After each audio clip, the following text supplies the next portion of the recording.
Isang ginang nagpasalamat kay Mayor Kit Nieto sa binigay na 10,000 cash pang chemotherapy ng kanyang anak.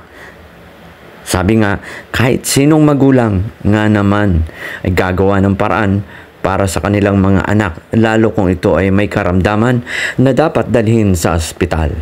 Sa tagal ko sa paghahatid ng balita, nais ko lang bigyan ng pansin itong isang ginang na karga niya ang kanyang anak na humihingi ng tulong para sa chemotherapy ng kanyang anak. Agad itong nakausap ni Mayor Kit Nieto at pinakinggan ang ginang habang umiiyak.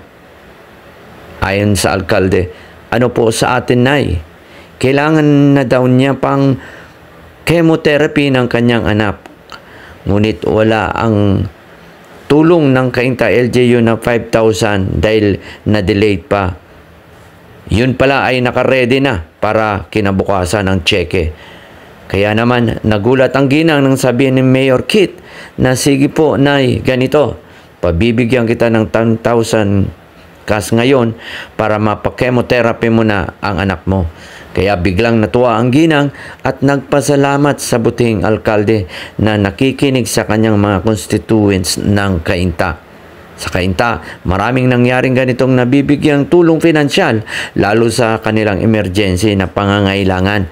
Mula sa unang upo pa ni Mayor Kit Nieto at sa pagpapatuloy ni Mayor Ellen Nieto, at ngayon nga ay tuloy-tuloy ang tulong na nararamdaman ng mga Cainteños.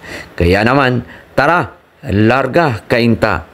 Nats Alforte para sa Radyo Cainta.